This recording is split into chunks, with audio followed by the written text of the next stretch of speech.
बिस्मिल्लाहिर्रहमानिर्रहीम। मैं हूं डॉक्टर रऊफ़ राना और आप देख रहे हैं फार्मासिस्ट ऑनलाइन। अद्वियात की मालूमात की सीरीज़ में आज हम बात करेंगे सेफिम के बारे में।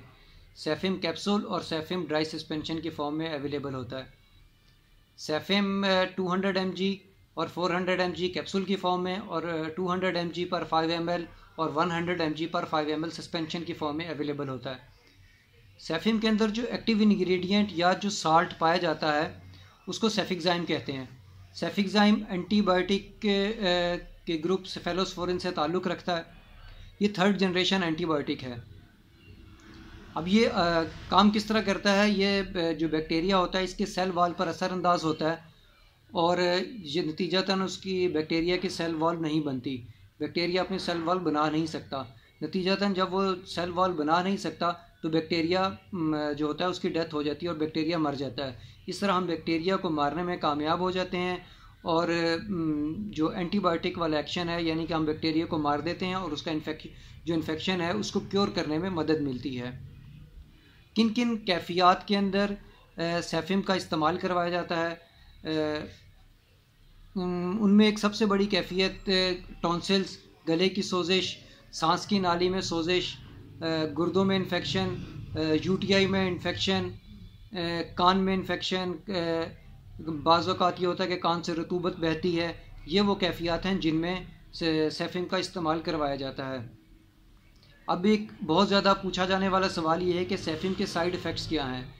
अमूमन बहुत सारे लोगों को इसके ज़रा भी साइड इफ़ेक्ट नहीं होते, लेकिन कुछ साइड इफ़ेक्ट जो अमूमन कॉमन होते हैं, जो किसी को हो सकते हैं, उसमें पेट में दर्द, मामूली सी ये कैफियत कि मतली हो रही है, उल्टी आ रही है, दिल घबराना या सर चकराना, ये कोई बहुत ज़्यादा नहीं होते, सिर्फ़ एक मामूली सी कैफियत ये महसूस हो सकती है।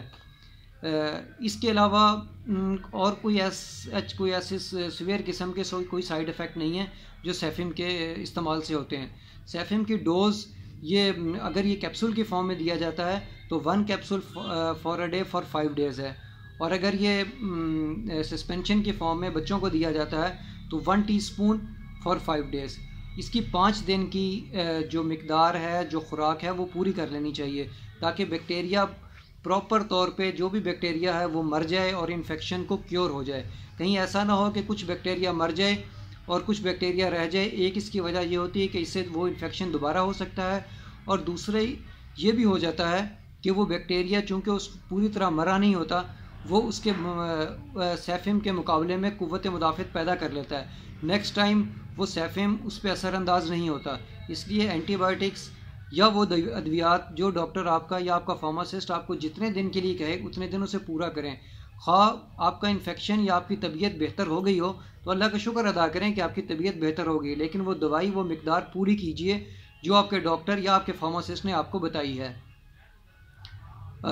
जो लोग सेफिम बहुत देर से इस्तेमाल करते रहें या बार बार इस्तेमाल करते हैं, उनके मुंह के अंदर सफ़ेद सी सोजिश या फफूंदी टाइप के वो महसूस हो सकती है, लेकिन वो मरीज़ जो काफ़ी ज़्यादा इसको इस्तेमाल करते हैं या बार बार इस्तेमाल करते हैं, ऐसी ख़वातीन जो इसको बार बार इस्तेमाल करती हैं उनकी वजाइनल इन्फेक्शन हो सकता है, वजाइनल फंगस इन्फेक्शन हो सकता है और वाइट कलर की जो रतूबत है वो निकल सकती है।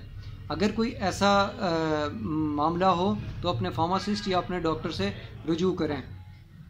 इसके अलावा एक अहम बात बताने वाली ये है कि जितनी भी मालूमात हम फराहम करते हैं ये मरीज़ की आगाही के लिए है। इसका मकसद कतन ये नहीं होता कि आप अपने तौर पे किसी का इलाज हमारी बताई हुई मालूमात के साथ करें। अल्लाह हाफ़िज़।